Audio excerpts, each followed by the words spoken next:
Hey Reddit, I, 35M, need your perspective on a situation that's torn my family apart. I've been sitting here for hours trying to figure out if I crossed a line, but I keep coming back to the same conclusion. Let me start from the beginning. My brother Mark, 38M, and I grew up incredibly close. Our parents worked long hours, so we basically raised each other. We shared everything, clothes, games, secrets about our first crushes, you name it. When I broke my arm trying to jump off the garage roof at 12, Mark carried me 6 blocks to the emergency room because we were too scared to call our parents. That's the kind of bond we had. As adults, we stayed close. When I started house hunting 5 years ago, Mark convinced me to buy in his neighborhood. He even helped with the down payment, which I paid back last year. We had weekly family dinners, went on camping trips together, and never missed celebrating each other's birthdays. Our wives joked that we were more married to each other than to them. I met my wife Sarah, 33F, 7 years ago at the Daily Grind, this tiny coffee shop where she worked while finishing her psychology degree. She had this habit of drawing little cartoons on my coffee cups, and I kept coming back hoping to make her smile.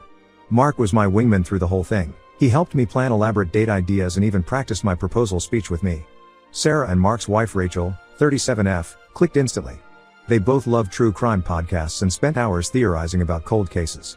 Rachel practically lived at our house during Sarah's pregnancy scare last year, bringing her weird herbal teas and distracting her with stories from her job as a high school counselor. Their daughter Emma, 22F, was the sweetest kid growing up. She called me Uncle Teddy because I once dressed up as a bear for her 6th birthday party and the name stuck. I watched her grow from a shy kindergartner into this amazing young woman who volunteers at animal shelters and teaches art to elderly people. Everything was perfect until about 6 months ago. That's when I first noticed Sarah acting weird whenever Rachel came over. She'd suddenly remember urgent errands or take super long bathroom breaks. When I asked if everything was okay between them, Sarah would just say she was tired from work. Then Rachel started doing the same thing. She'd decline our usual Friday night dinners or leave early, always with some excuse about grading papers or having early meetings. Mark didn't seem to notice. He was busy planning Emma's wedding to her college sweetheart James.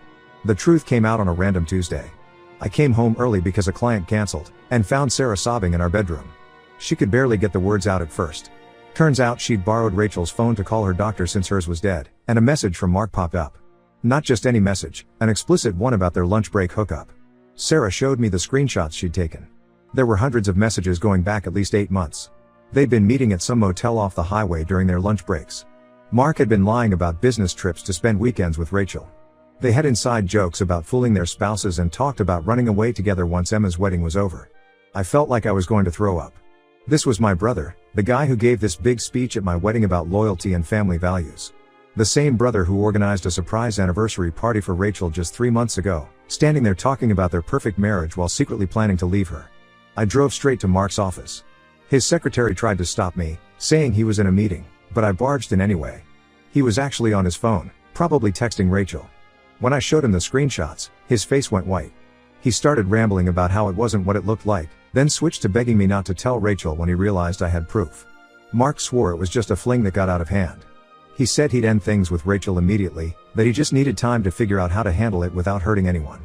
I wanted to punch him. Like he hadn't already hurt everyone? But I gave him 2 weeks to come clean to Rachel. I thought he'd do the right thing. 2 weeks turned into 3, then 4. The wedding was getting closer, and Mark was still playing happy families while sneaking around with Rachel. I wrestled with what to do. Emma was so excited about her wedding. She'd been planning it since she was a kid, and Mark was supposed to walk her down the aisle. The wedding day started beautifully. Emma looked amazing in her dress, and seeing her so happy made me question my plan to expose everything. But then Mark got up to give his speech. He talked about how marriage meant always being honest with each other, about the importance of loyalty and trust. He even shed a few tears talking about his perfect marriage to Rachel. I couldn't take it anymore. The hypocrisy was too much. After he finished, I stood up and asked to say a few words. Rachel was beaming, probably thinking I was going to share some cute story about Mark as a dad. Instead, I pulled out my phone and started reading their messages out loud. The silence in the room was deafening. Rachel's face crumpled as she realized what she was hearing. Emma ran out crying, with James running after her.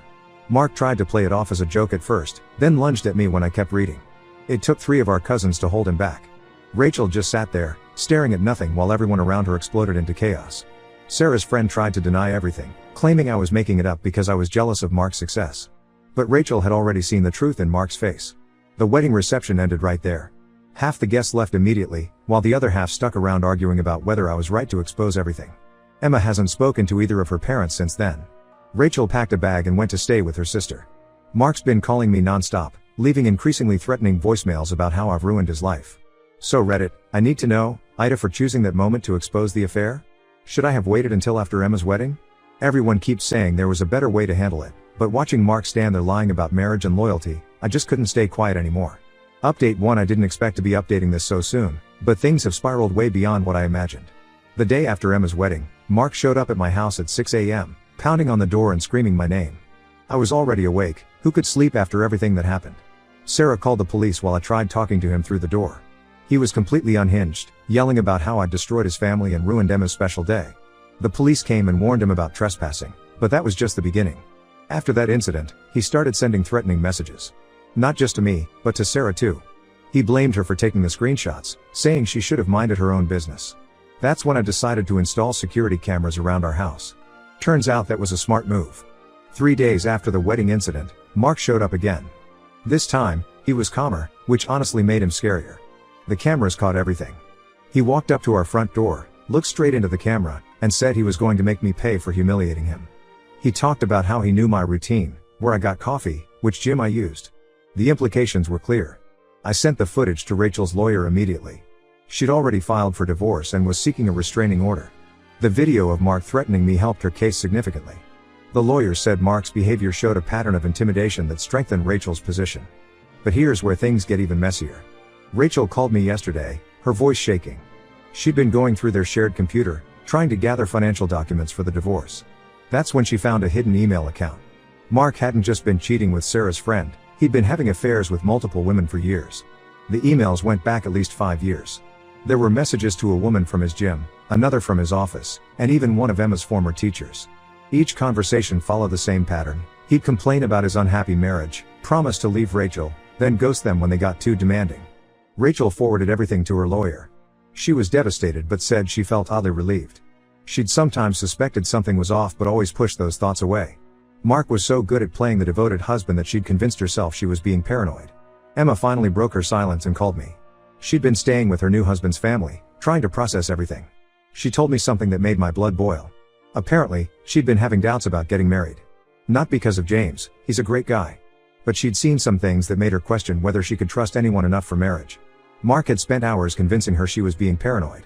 He used his own marriage as an example, telling her about how trust and communication were the foundations of his relationship with Rachel. Emma said she almost called off the wedding 3 times, but Mark's advice convinced her to go through with it. Then Sarah's friend showed up at our house. She was crying, mascara running down her face, begging Sarah to forgive her. She claimed Mark had manipulated her, said he was trapped in a loveless marriage and needed her support.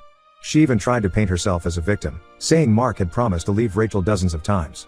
Sarah didn't buy it. She reminded her friend that she'd been Rachel's friend first, that she'd sat through countless girls' nights where Rachel gushed about how happy she was with Mark. Sarah told her to leave and never contact us again. As she was leaving, she turned and said we'd regret taking Rachel's side. I'm not sure what she meant by that, but we've documented everything just in case. The family is completely divided over what happened. Our parents are furious with me. They keep saying I should have handled it privately, that exposing Mark at Emma's wedding was cruel and unnecessary. They think I was jealous of Mark's success and wanted to humiliate him. But our extended family sees it differently. Our aunts and uncles watched Rachel treat Mark like royalty for 25 years. She supported him through law school, worked extra jobs so he could take unpaid internships, and never complained when he worked late or went on business trips. Now they know those sacrifices meant nothing to him. The final blow came when Mark's affairs with 2 co-workers came to light. His law firm has a strict policy against office relationships after a previous scandal. When the managing partners found out about Mark's behavior, they asked for his resignation. He's been staying with our parents, who somehow blame me for his job loss too. They keep saying I could have waited until after the wedding to expose him. That I ruined Emma's special day out of spite. But they weren't there, watching him stand up and talk about marriage while betraying his wife. They didn't see Rachel's face as she realized her entire marriage was a lie. Mark lost his job, his family, and his reputation. Our parents say I destroyed his life, but I think he did that himself. He had multiple chances to come clean, to end things honorably. Instead, he chose to keep lying until someone forced the truth into the open. I don't regret what I did, but I do regret that Emma had to find out that way. She deserved better than having her wedding day turn into a public exposure of her father's infidelity. But maybe it's better than spending years believing in a lie, like Rachel did. Update 2: Just when I thought our family situation couldn't get more complicated, we uncovered something that changed everything. Rachel was organizing documents for her divorce when she discovered years of suspicious bank transfers to an account she didn't recognize. At first, She thought it might be related to Mark's affairs, maybe he'd been buying gifts or funding trips. But the amounts were much larger than that, and they went back over a decade. She hired a forensic accountant, using money from her teacher's pension that Mark didn't know about. The accountant's findings were shocking. Mark had been systematically moving money from their joint accounts into a secret savings account for over 10 years. He'd timed the transfers carefully, always keeping them small enough not to raise red flags. By the time Rachel discovered it, he'd accumulated nearly $200,000. But that wasn't even the worst part. Rachel's parents had left her a substantial inheritance when they passed away 5 years ago. Most of it was specifically designated for Emma's education. They'd been educators themselves and wanted to ensure their granddaughter could attend any college she chose without worrying about debt. Mark convinced Rachel to let him manage the inheritance, claiming his experience as a lawyer made him better equipped to handle investments. He showed her fake statements every month, claiming he was growing the money through smart investments. In reality, he'd been stealing from it piece by piece. Emma was devastated when she found out. She and James had taken out significant loans to cover their wedding because Mark claimed the college fund had been depleted due to market crashes and poor investment returns. She'd worked 2 jobs during college to cover expenses, believing they were struggling financially. The truth came out during a family dinner at our parents' house. Mark wasn't there, he's still not welcome at family gatherings. Emma broke down crying when Rachel explained what the forensic accountant had found. Our parents, who'd been defending Mark until then, finally fell silent. Turns out they'd co-signed some of Emma's student loans, believing Mark's story about the depleted college fund. Now they're potentially on the hook for those payments, and their retirement savings can't cover it. Dad tried calling Mark to demand an explanation, but he stopped answering their calls too. Rachel's lawyer is pursuing criminal charges for financial fraud. The evidence is clear. Mark didn't just steal from his wife, he stole from his daughter's future. The forensic accountant found emails where Mark discussed his exit strategy with a financial advisor, planning how to hide money for years before making his escape. Emma went through their old family photos last week, crying as she looked at pictures from vacations and celebrations. She said she kept thinking about how her dad was planning to abandon them even in those happy moments. How he smiled for the camera while secretly stealing her college money. Our extended family has completely turned against Mark now. Even our cousin, who's known for staying neutral in family disputes, said he hopes Mark faces jail time. The sense of betrayal isn't just about the affairs anymore, it's about the calculated way he deceived everyone for years. I found out yesterday that Mark's been badmouthing me to mutual friends, claiming I exposed his affair because I was jealous of his success. But now those same friends are calling to apologize, saying they understand why I couldn't stay quiet. The truth about the stolen money changed everything. Rachel's doing better, focusing on rebuilding her life. She's selling their house, too many memories, and looking for a fresh start. Emma and James are living in a small apartment, both working extra hours to cover their loans. They've refused any help from the family, saying they need to do this themselves. The whole situation still feels surreal. I keep thinking about all those family dinners where Mark lectured us about financial responsibility and hard work. How he criticized me for taking risks with my small business while he was secretly stealing from his own daughter. Our parents finally stopped defending him, but they're still processing their own guilt. Mom keeps saying she should have noticed something was wrong. Dad's going through old conversations, trying to spot the signs he missed. But Mark was always good at hiding things, that's how he got away with it for so long. Update 3. This is my final update on the family situation. After everything that happened with Mark, I made the difficult decision to go completely no contact. Not just with him, but with anyone who still tries to defend his actions or make excuses for him. He's shown absolutely no remorse for what he did. The last message I got from him was a rambling email blaming me for destroying his life. He claimed that if I had just kept quiet, everyone would have been happier. No mention of stealing from Emma's college fund or betraying Rachel's trust. In his mind, I'm the villain for exposing his lies. Rachel's divorce was finalized last week. The judge was particularly harsh after seeing the evidence of financial fraud. Mark tried to claim he had a gambling addiction to explain the missing money, but the forensic accountant's report showed he'd been methodically planning his escape for years.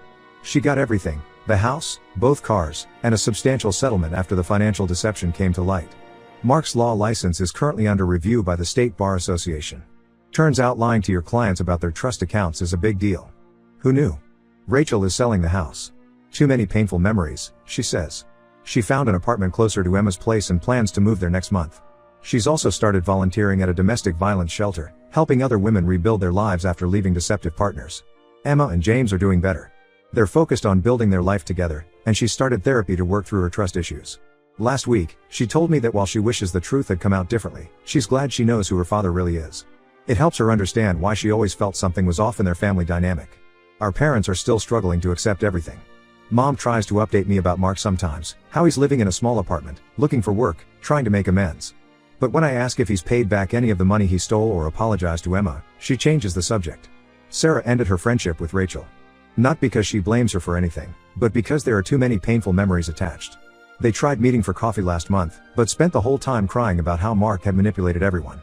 Mark's former friend from the law firm reached out recently.